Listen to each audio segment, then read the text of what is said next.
법정 안은 숨소리 하나 들리지 않을 만큼 고요했어요. 커다란 시계 초침 소리만이 천천히 공간을 가르며 흘러갔지요. 재판관은 서류를 넘기며 묻습니다. 이 집의 소유권자는 누구입니까? 피고석에 앉은 40대 남자 김태수의 입가에는 미묘한 웃음이 번집니다.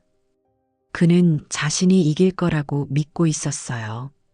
그동안의 계산, 준비, 그리고 거짓이 완벽하게 쌓였다고 생각했겠지요.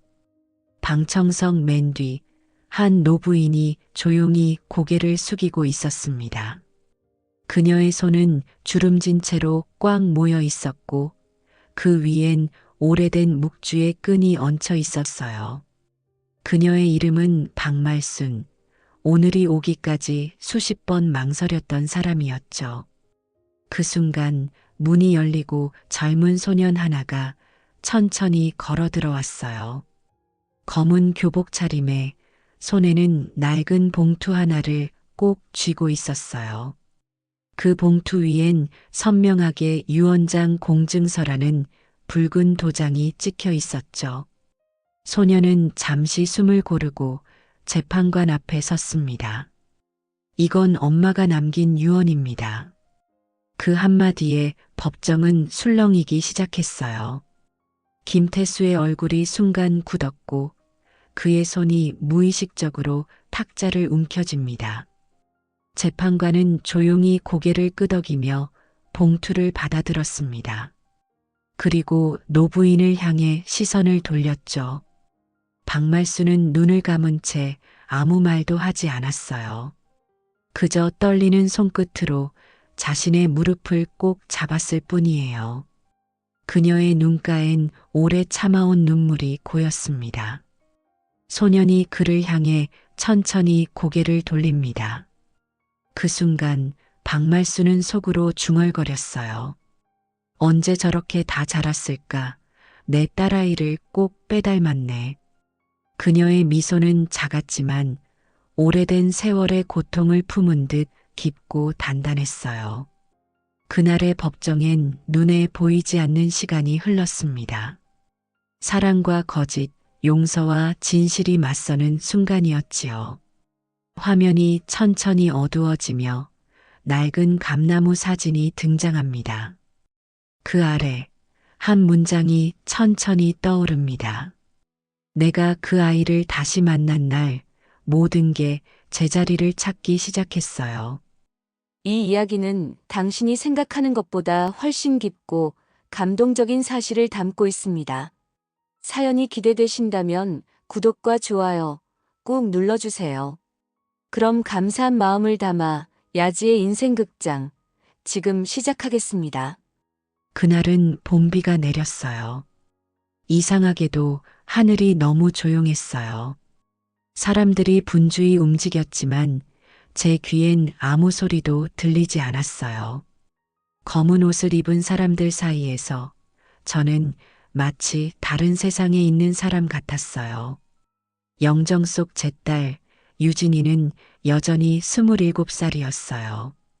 사진 속 그 웃음은 따뜻하고 밝은데 그게 이제는 영원히 멈췄다는 게 믿기지 않았어요. 사람들이 돌아가고 장례식장이 텅 비었을 때 사위 김태수가 마지막 서류 봉투를 제게 건넸어요. 이건 유진이 보험 정산 서류입니다. 그 말 한마디뿐이었어요. 그는 한 번도 제 눈을 보지 않았고 그날 이후로 연락이 끊겼어요. 남편이 떠나고 이제 딸까지 잃었어요. 남은 건 손자 지훈이 하나뿐이었는데 그 아이도 사위가 데리고 가버렸죠. 처음엔 전화를 했어요. 문자도 남겼어요. 하지만 한 번도 답은 오지 않았어요. 나중엔 그 전화번호조차 바뀌었더라고요.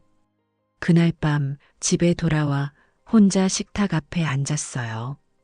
식탁 위엔 유진이가 좋아하던 감잎차가 식어 있었어요. 한 모금 마셔봤지만 아무 맛도 느껴지지 않았어요. 그냥 목구멍이 따끔했어요. 거실 한쪽 벽에는 가족 사진이 걸려 있었어요. 어린 지훈이가 제 무릎에 앉아 웃던 사진. 그때의 그 미소가 아직도 눈에 선했어요. 그 아이의 웃음이 제 세상을 붙잡아주던 유일한 빛이었어요. 며칠이 지나도 김태수에게선 아무 소식이 없었어요. 지훈이 생일날에도 제사날에도 그렇게 시간이 흐르자 동네 사람들도 하나둘씩 그 이야기를 꺼내기 시작했어요. 말순 씨, 사위가 좀 너무하네. 자기 장모를 그렇게 모른 척 하다니. 에이, 세상에 그런 사람 많아요. 요즘 젊은 사람들은 그래요. 저는 그냥 웃었어요. 말을 이어가면 울어버릴 것 같아서요. 그저 고개만 끄덕이며 괜찮다고 했어요.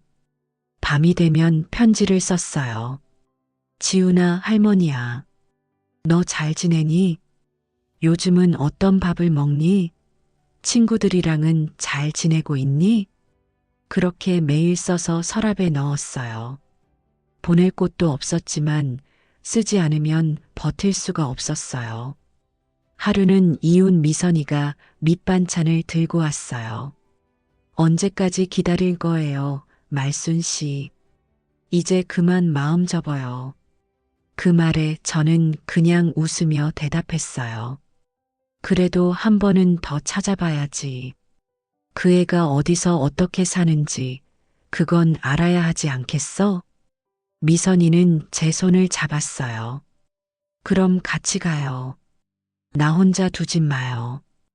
그 말이 어쩐지 따뜻했어요. 비가 다시 내리던 밤, 저는 혼자 서랍을 열어 편지들을 꺼내봤어요. 한 장 한 장 펼쳐보니 그때마다 손끝이 떨렸어요. 시간이 지나면 지날수록 글씨가 흐려져 가는 게 보였어요. 지훈아, 할머니가 너 보고 싶다. 꿈에서라도 한 번만 안아보자. 그때 알았어요. 사람은 누구나 언젠가 혼자가 되지만 가족의 빈자리는 시간이 아무리 흘러도 메워지지 않는다는 걸요. 그날 밤 저는 오랫동안 잠을 이루지 못했어요. 시계 초침 소리가 유난히 또렷하게 들렸어요. 그 소리가 마치 제 가슴 안에서 무언가를 쪼개는 것 같았어요. 창밖을 보니 빗방울이 창문을 타고 흘러내리고 있었어요. 그 빗줄기 사이로 문득 이런 생각이 들었어요. 혹시 그 아이도 지금 어딘가에서 이 비를 보고 있을까? 그 순간 그렇게 멀리 떨어져 있어도 같은 하늘 아래에 있다는 게 위로가 됐어요. 지훈이가 행복하길, 어디서든 따뜻한 밥을 먹고 있길. 그게 제 유일한 바람이었어요. 다음 날 저는 편지 한 장을 접어 작은 상자에 넣었어요. 그리고 서랍 깊숙이 밀어 넣었죠. 언젠가 이 편지를 지훈이가 직접 읽게 될 날이 오면 좋겠다.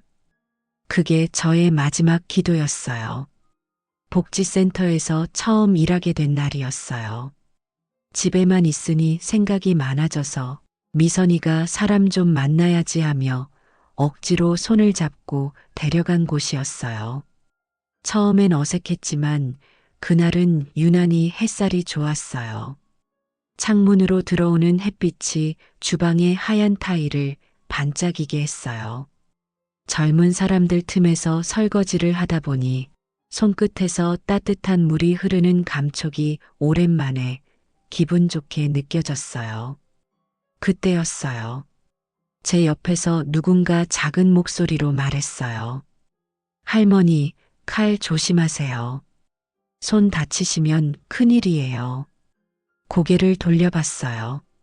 소년 하나가 제 옆에 서 있었어요.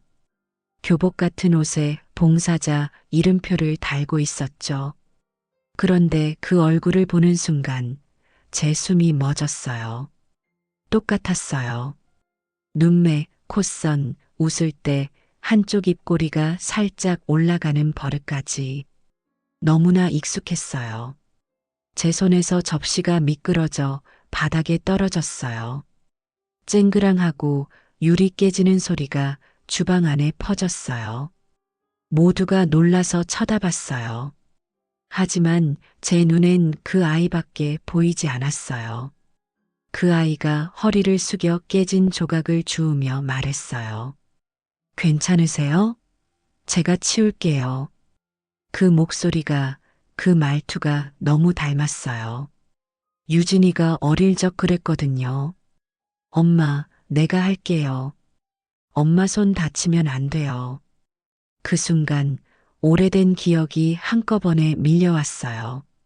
이름이 뭐니? 제가 물었어요. 지훈이요. 김지훈. 그 이름을 듣는 순간 심장이 덜컥 내려앉았어요. 손끝이 하얗게 질렸고 다리가 풀려 의자에 털썩 주저앉았어요. 주변 사람들이 다가와 괜찮냐고 물었지만 아무 말도 할 수 없었어요. 그날 이후로 머릿속에서 그 얼굴이 떠나질 않았어요. 혹시 이름이 같은 다른 사람일까 싶어 스스로를 다독였어요. 그럴 리 없다고. 세상에 같은 이름 가진 사람이 얼마나 많은데. 하지만 아무리 그렇게 생각해도 마음 한구석이 계속 떨렸어요. 그날 밤 저는 오랜만에 서랍 속 앨범을 꺼냈어요. 사진을 한 장 한 장 넘길 때마다 손끝이 떨렸어요. 유진이가 새 살배기 지훈이를 안고 웃고 있는 사진. 그 아이가 입고 있던 노란색 조끼. 그걸 제가 직접 떠준 거였어요.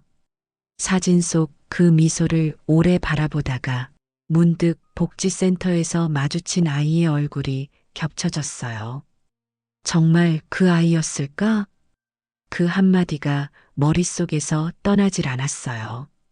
다음 날 미선이에게 그 이야기를 했어요. 그 아이 이름이 지훈이라는데 눈매가 유진이랑 너무 닮았어. 미선이는 제 손을 잡으며 말했어요. 그럴 리가 있겠어요? 같은 이름도 많아요. 그래도 마음이 불안하면 한번 알아보죠. 그날 오후 저는 다시 복지센터로 향했어요. 한쪽 모퉁이에서 아이들이 청소를 하고 있었어요. 그 중에 그 아이가 있었어요. 햇살이 머리 위로 비치고 그 빛 속에서 아이의 눈동자가 잠시 반짝였어요. 그 순간 확신이 들었어요. 그 아이가 내 손자 지훈이란 걸요. 하지만 다가가지 못했어요. 다리 힘이 빠져서 한 걸음도 움직일 수가 없었어요. 그저 멀리서 그 모습을 바라봤어요. 그 아이는 친구들과 웃고 있었어요. 그 웃음소리를 들으니 가슴이 먹먹해졌어요. 할머니가 여기 있어. 바로 앞에 있어. 그렇게 속으로 몇 번이고 말했어요. 하지만 입 밖으로는 아무 말도 나오지 않았어요. 집으로 돌아오는 길, 하늘이 맑았어요. 봄 냄새가 진하게 풍겼어요. 버스 창가에 앉아 가만히 바깥을 보는데 눈물이 조용히 흘렀어요. 그 아이가 지금이라도 행복하다면 그걸로 됐다고 스스로를 다독였어요. 하지만 마음 한켠은 자꾸만 묻더군요. 그 애가 정말 내 손자가 맞다면 그동안 어떤 이야기를 들으며 자랐을까? 그날 밤 저는 오랜만에 편지를 꺼내 썼어요. 지훈아, 오늘 할머니가 널 봤단다. 너는 많이 컸더라. 웃는 얼굴이 내 엄마를 꼭 닮았어. 편지를 다 쓰고 나니 눈물이 번져 글씨가 흐려졌어요. 그 종이를 접어 서랍에 넣으며 중얼거렸어요. 그래, 아직은 말하지 말자. 진짜 그 아이가 맞는지 더 확인해 봐야 해. 그날 아침 저는 유난히 일찍 눈이 떠졌어요. 밤새 잠을 설쳤는지 머리가 멍했어요. 그래도 오늘은 꼭 확인해야겠다고 마음먹었어요. 아침 햇살이 창문으로 들어와 방 안을 환하게 비쳤어요. 거울 속 제 얼굴엔 피곤한 그림자가 드리워져 있었어요. 그래도 머리를 단정히 빗고 검은색 카디건을 꺼내 입었어요. 이왕 가는 길 단정하게 보여야 할 것 같았거든요. 버스를 타고 복지센터 근처 학교까지 가는 동안 창밖으로 봄꽃이 바람에 흔들리는 게 보였어요. 마음속에선 희미한 기대가 자라나고 있었어요. 혹시 정말 내 손자가 맞다면 오늘은 말해줘야지. 그렇게 마음속으로 되뇌며 두 손을 꼭 모았어요. 학교 앞에 도착하니 학생들이 점심시간이라 그런지 몰려 나오고 있었어요. 저는 교문 옆 벤치에 앉아 그 모습을 한참 바라봤어요. 아이들이 다 웃고 떠드는 그 속에서 유난히 눈에 띄는 얼굴 하나가 있었어요. 지훈이었어요. 교복상의 주머니에 손을 꽂고 친구들과 웃으며 걸어오고 있었어요. 햇살이 머리 위로 떨어지는데 그 미소가 눈부셨죠. 그 순간 제 입에서 조용히 그 이름이 흘러나왔어요. 지훈아. 그 아이가 놀란 눈으로 저를 쳐다봤어요. 잠시 멈춘 듯 했지만 곧 어리둥절한 얼굴로 다가왔어요. 그리고는 조심스레 물었어요. 저를 아세요? 저는 웃었어요. 지훈이 맞지? 유진이 아들, 내 손자 지훈이잖아. 그 말에 아이의 얼굴이 굳었어요. 그리고 잠시 뒤 믿을 수 없는 말이 나왔어요. 그럴 리가 없어요. 우리 할머니는 돌아가셨어요. 세상이 잠시 멈춘 것 같았어요. 바람이 불었는데 아무 소리도 들리지 않았어요. 제 입술이 떨렸지만 아무 말도 나오지 않았어요. 그저 그 아이의 얼굴만 멍하니 바라봤어요. 그 순간 아이의 친구들이 다가와 가자 지훈아라고 부르더군요. 지훈은 고개를 돌려 저를 다시 한번 쳐다봤어요. 그 눈빛엔 혼란이 스쳐 지나갔어요. 하지만 결국 그는 돌아서서 교문 밖으로 걸어갔어요. 저는 그대로 서 있었어요. 무릎이 떨리고 손끝이 얼어붙은 것 같았어요. 주변의 소음이 멀어지고 눈앞이 희미해졌어요. 마치 10년 전 유진이의 관 앞에 서 있던 그날로 돌아간 것 같았어요. 돌아가셨다는 말이 머릿속을 계속 맴돌았어요.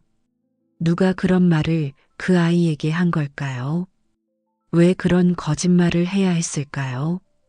아니, 김태수가 그랬겠지. 집으로 돌아오는 길이 그렇게 길었던 적이 없어요. 버스 창문 밖으로 스쳐가는 풍경이 모두 낯설게 느껴졌어요. 지훈이가 저를 외면하던 그 눈빛이 계속 떠올랐어요.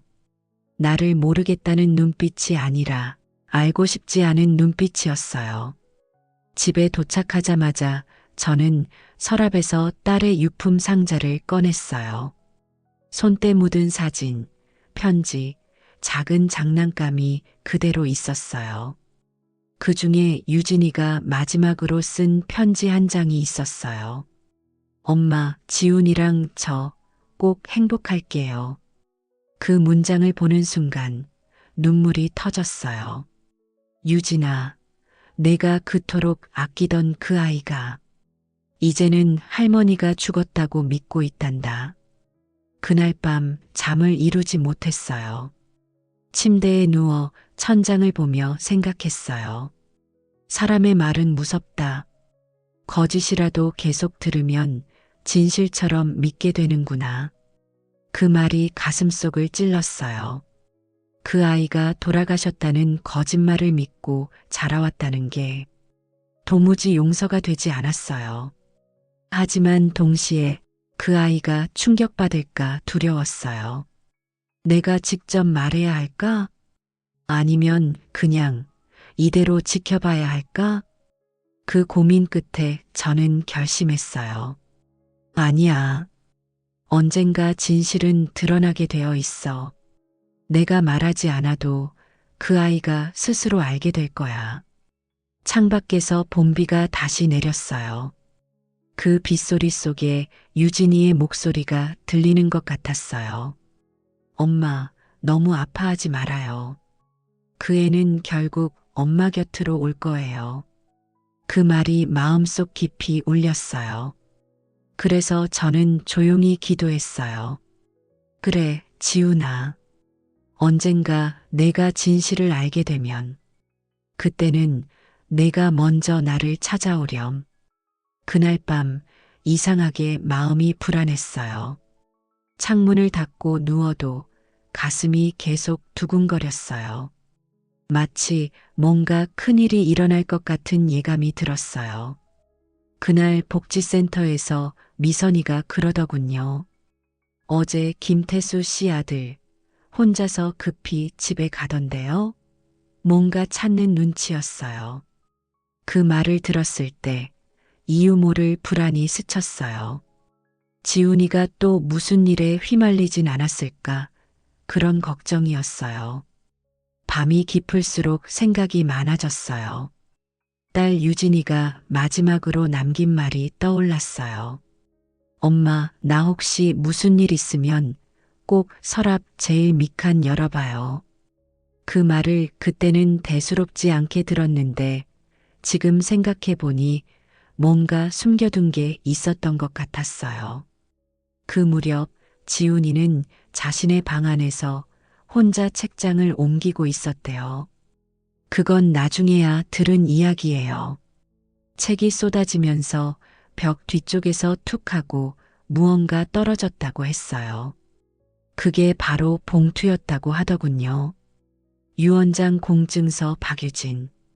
그 문구를 보는 순간 지훈이는 손이 멈췄다고 해요. 봉투는 오래돼 있었고 모서리가 닳아 색이 발에 있었대요. 하지만 붉은 도장이 또렷하게 찍혀 있었대요. 공증인의 서명과 미선이 이름이 증인으로 적혀 있었다고요. 지훈이는 잠시 그대로 서 있었다고 했어요. 그리고 천천히 봉투를 열었대요. 안에는 유진이의 친필로 써내려간 짧은 문장이 있었다고요. 이 집은 어머니께 드립니다. 지훈이가 크면 꼭 그 사실을 알려주세요. 지훈이는 그 문장을 보고 한참 동안 울었대요. 그 울음이 어떤 울음이었을까? 서운함이었을까? 그리움이었을까? 아니면 후회였을까? 그때 김태수가 방 문을 열고 들어왔다고 했어요. 손에 술 냄새가 배어 있었대요. 뭘 보고 있냐? 지훈이는 황급히 봉투를 가슴에 숨겼대요. 하지만 김태수의 눈은 이미 모든 걸 알아차린 듯 했대요. 그날 이후 지훈이는 집 밖으로 거의 나오지 않았다고 해요. 학교에도 늦게 가고 복지센터에도 얼굴을 비추지 않았어요. 그 대신 밤마다 혼자 그 편지를 꺼내 읽었다고 했어요. 그 사실을 며칠 뒤 미선이를 통해 전해 들었어요. 지훈이가 요즘 말이 없어요. 뭔가 숨기고 있는 것 같아요. 그 말을 듣는 순간 심장이 덜컥 내려앉았어요. 설마 그 아이가 그걸 찾은 건 아닐까? 그날 밤 잠을 이루지 못했어요. 내가 그동안 놓치고 있던 것들이 하나씩 머릿속을 스쳐갔어요. 유진이가 죽기 전 며칠 동안 이상하게 말이 없었어요. 무슨 말을 하려는 듯 하다가도 꼭 삼켜버리곤 했어요. 엄마, 만약 무슨 일이 생겨도 내가 엄마랑 지훈이 곁을 지킬 거예요. 그때의 그 말이 이제야 이해가 됐어요. 유진이는 이미 그때 모든 걸 알고 있었던 거예요. 남편 김태수가 자신이 만든 이 집을 탐낼 거라는 걸요. 그래서 미리 공증을 해두었던 거예요. 그녀는 자기보다 제가 상처받을까봐 끝까지 말하지 않았던 거겠죠. 그 마음이 얼마나 아팠을까 상상도 못했어요. 그 아이는 언제나 그런 사람이었어요. 항상 다른 사람부터 챙기고 자기 일은 뒤로 미뤘어요. 다음 날 저는 미선이와 함께 시장을 보러 나갔다가 멀리서 김태수를 봤어요. 휴대전화를 귀에 대고 누군가에게 화를 내고 있었죠. 표정이 잔뜩 일그러져 있었어요. 계약금이니 뭐니 하는 단어가 들렸어요. 그제야 알았어요. 그가 집을 팔려고 한다는 걸요. 지훈이가 그걸 눈치챈 것도 그래서였겠죠. 그날 저녁 저는 차마 집에 들어오지 못했어요. 버스 정류장 근처 벤치에 앉아 오래 있었어요. 노을이 져서 하늘이 붉게 물들고 있었어요. 그 빛이 유진이가 남긴 편지의 잉크색처럼 보였어요. 그 순간 마음속 깊은 곳에서 어떤 소리가 들렸어요. 이제 그만 기다려요, 엄마. 이젠 내가 엄마 대신 나설게요. 그건 유진이의 목소리였어요. 아니, 어쩌면 지훈이의 결심이 그 목소리를 닮아 있었던 걸지도 몰라요. 그날 저녁 평소보다 바람이 거셌어요. 창문이 덜컹거릴 정도로 불어대서 잠시라도 마음을 가라앉히기가 힘들었어요. 이상하게도 가슴이 계속 쿵쾅거렸어요. 불안할 땐 꼭 무슨 일이 생기곤 했죠. 복지센터에서 봉사 일정을 마치고 돌아오는 길에 저는 지훈이네 집 앞을 그냥 지나칠 수가 없었어요. 그날따라 불빛이 평소보다 더 밝게 새어나오고 있었거든요. 마치 누군가 집안에서 크게 다투는 듯한 기운이 느껴졌어요. 문틈으로 들리는 소리가 점점 또렷해졌어요. 이건 엄마가 남긴 거예요. 아빠는 이러면 안 돼요. 지훈이의 목소리였어요. 그 뒤를 이어 김태수의 낮지만 분노에 찬 목소리가 터져나왔어요. 그딴 건 다 거짓말이야. 다 내 집이야. 내가 일군 거라고. 저는 얼어붙은 채 현관 앞에 서 있었어요. 몸이 떨렸어요. 발끝부터 손끝까지 피가 식어가는 기분이었어요. 그때 안에서 종이 찢어지는 소리가 들렸어요. 이게 내가 믿는 진실이냐? 쾅 탁자에 뭔가 떨어지는 소리와 함께 지훈의 흐느낌이 들렸어요. 그건 엄마 글씨였어요. 그딴 유언장은 아무 효력도 없어. 그 순간 제 안에서 무언가 뚝 하고 끊어졌어요. 문고리에 손이 갔지만 돌리진 못했어요. 안으로 들어가고 싶었어요. 하지만 지금 들어가면 그 아이가 더 다칠 것 같았어요. 그저 그 자리에서 귀를 막고 울음을 참았어요. 창문 사이로 희미하게 보였어요.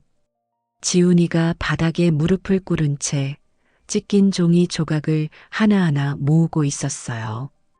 눈물이 얼굴을 타고 떨어졌어요. 그 아이의 어깨가 작게 떨리고 있었어요. 김태수는 등을 돌린 채 소리 없이 담배를 피우고 있었어요. 그 모습이 너무 낯설고 너무 차가웠어요. 저는 숨을 죽이고 그 장면을 지켜봤어요. 손끝이 바닥을 움켜쥐었어요. 태수야, 제발 그 아이만은 건드리지 마. 속으로 그렇게 되뇌었지만 입 밖으로는 아무 말도 나오지 않았어요. 지훈이는 결국 조각난 종이를 주머니에 넣고 방으로 들어갔어요. 문이 닫히는 소리가 작게 울렸어요. 김태수는 거실에 남아 아무 말 없이 술잔을 채웠어요. 그 순간 창밖으로 번개가 번쩍였어요. 하얀 빛이 거실을 잠시 비추더니 금세 어둠이 덮쳤어요. 저는 조심스레 뒤돌아 나왔어요. 바람이 불어 머리카락이 흩날렸어요. 눈물이 눈가에 맺혀 시야가 흐려졌어요. 걸음을 옮기며 스스로에게 속삭였어요. 괜찮아. 아직 끝난 게 아니야. 그 아이는 포기하지 않을 거야. 집에 돌아와서도 마음이 진정되지 않았어요. 서랍 속 유진이의 편지를 꺼내 손에 쥐었어요. 그 글씨가 손끝에 닿자마자 가슴이 덜컥 내려앉았어요. 유진아, 내가 왜 공증까지 받았는지 이제야 알겠다. 그 사람이 너를 그렇게 몰아붙였던 거구나. 그날 밤 바람은 더 거세졌어요. 창문이 덜컹거릴 때마다 내 마음도 흔들렸어요. 잠이 오지 않아 앉은 자리에서 새벽을 맞이했어요. 그리고 그때 결심했어요. 내일은 내가 직접 가야겠다. 그 아이를 더 이상 혼자 두지 않겠어. 그날 밤 바람이 이상했어요. 낮부터 흐리던 하늘이 저녁이 되자 검게 내려앉더니 번개가 몇 번씩 하늘을 갈랐어요. 비가 오기 시작한 건 9시쯤이었어요. 그때부터 불안이 커지기 시작했죠. 전화벨이 울렸어요. 미선이었어요. 말순 어머니, 큰일 났어요. 김태수 씨가 또 술에 취해서 지훈이랑 싸운대요. 그 한마디에 심장이 덜컥 내려앉았어요. 몸이 저절로 일어나더군요. 우산을 챙길 새도 없이 현관문을 나섰어요. 골목으로 나서자 비가 얼굴을 후려쳤어요. 눈을 제대로 뜰 수가 없었어요. 그럼에도 불구하고 발걸음은 점점 빨라졌어요. 마치 누군가가 등을 떠미는 것처럼요. 멀리서 소리가 들렸어요. 나가. 다시는 내 앞에 나타나지 마. 그 목소리는 김태수였어요. 그리고 그 뒤로 들려온 둔탁한 소리, 그리고 아이의 흐느낌. 저는 거의 뛰다시피 집 앞에 도착했어요. 현관문이 활짝 열려 있었고 비에 젖은 지훈이가 문턱 너머로 뛰쳐나왔어요. 눈밑이 붓고 입가엔 피가 묻어 있었어요. 그 얼굴을 보는 순간 숨이 멎는 줄 알았어요. 지훈아. 저는 본능적으로 달려가 그 아이를 끌어안았어요. 괜찮아, 괜찮아, 이제 됐어. 그 아이의 몸은 떨리고 있었어요. 할머니 죄송해요. 아빠가. 괜찮아, 아무 말 하지 마. 그때 김태수가 문가에 나타났어요. 비에 젖은 머리, 술기운이 오른 얼굴, 눈빛이 흔들리더니 그제야 저를 알아봤어요. 당신 여태까지 왜 끼어드는 거야? 목소리는 분노와 두려움이 뒤섞여 있었어요. 저는 말없이 아이를 품에 안은 채 그를 똑바로 봤어요. 태수야, 이제 그만해. 그 아이는 내 소유가 아니야. 그리고 이 집도 내 것이 아니야. 김태수의 얼굴이 일그러졌어요. 그래서 당신이 뭘 안다고 그래. 그가 다가오려는 순간 지훈이가 제 앞을 막아서더군요. 아빠, 그만해요. 이제는 내가 엄마 뜻을 지킬 거예요. 그 말에 김태수는 잠시 멈칫했어요. 하지만 금세 고개를 저으며 비틀거렸어요. 그딴 건 다 허튼 소리야. 그때 번개가 쳤고 그 빛 속에서 그의 얼굴이 하얗게 드러났어요. 한순간 그가 무너져 내린 사람처럼 보였어요. 그는 아무 말 없이 돌아서더니 빗속으로 걸어 나갔어요. 그 뒷모습이 마치 오래된 그림자 같았어요. 저는 지훈이의 어깨를 꼭 안았어요.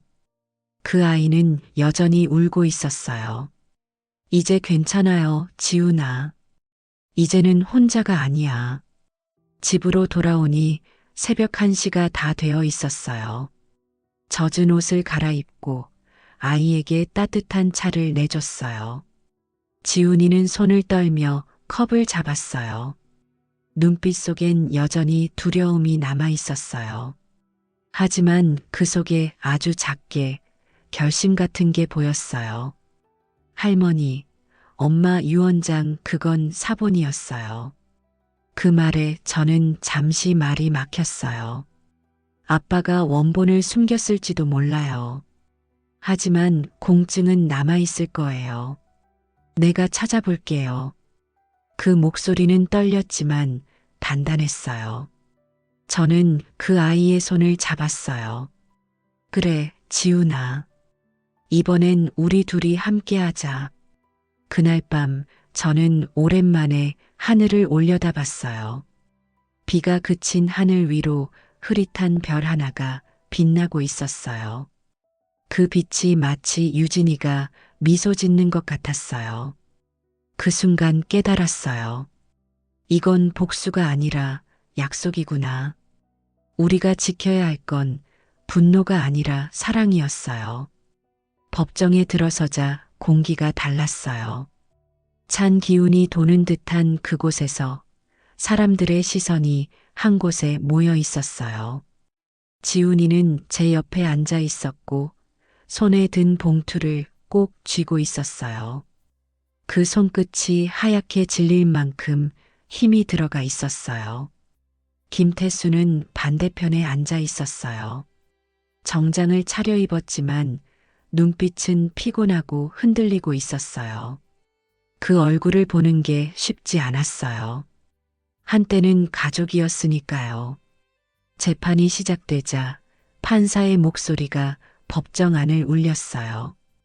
피상 속인 박유진 씨의 유언장 효력과 관련된 사건입니다. 그 한마디에 제 숨이 멎는 것 같았어요. 이제 정말 끝을 보는 거구나. 그 생각이 머릿속에 맴돌았어요. 김태수 측 변호사가 먼저 서류를 내밀었어요. 피상속인의 서명은 확인되지 않았습니다. 사본의 훼손으로 인해 진위 판별이 어렵습니다. 그 말에 제 심장이 내려앉았어요. 그동안의 노력이 물거품이 되는 줄 알았어요. 하지만 그때 지훈이가 천천히 자리에서 일어났어요. 그 아이는 주머니에서 작은 봉투를 꺼냈어요. 그리고 판사에게 다가가 봉투를 내밀었어요. 이건 원본이에요. 엄마가 남긴 공증된 유언장 원본입니다. 그 순간 법정 안이 술렁였어요. 판사는 잠시 눈을 크게 떴다가 서류를 받았어요. 도장, 서명, 그리고 증인 서명까지 모두 또렷했어요. 그 안에 적힌 문장은 단 한 줄이었어요. 이 집은 어머니 박말순께 드립니다. 김태수의 얼굴이 하얗게 질렸어요. 그는 갑자기 자리에서 일어나 외쳤어요. 그건 조작이야. 어디서 가져온 거야? 하지만 판사의 단호한 목소리가 그 소리를 끊었어요. 조용히 하십시오. 공증 확인 결과 위조 흔적은 없습니다. 그 순간 지훈이가 저를 바라봤어요. 눈물이 그렁그렁 맺힌 눈으로 조용히 고개를 숙였어요. 할머니, 이건 엄마가 남긴 약속이래요. 그 한마디가 내 가슴을 쳤어요. 숨이 막힐 만큼 벅차고 따뜻했어요. 법정 안이 잠시 조용해졌어요. 판사는 천천히 말을 이었어요. 이에 따라 본 법원은 피상속인의 유언장 내용을 인정합니다. 이 부동산의 소유권은 피고 박말순에게 귀속됩니다.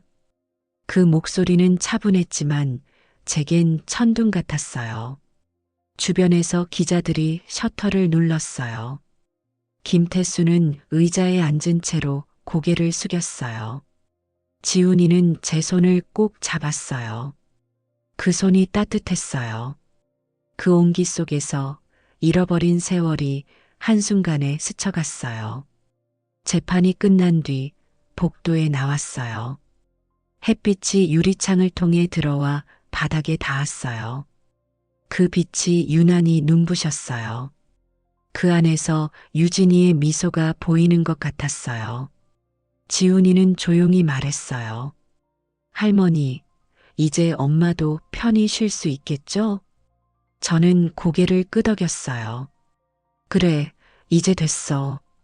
이제야 우리 집이 다시 집이 됐구나. 그리고 문득 하늘을 올려다봤어요. 유리창 너머로 흰 구름이 천천히 흘러가고 있었어요.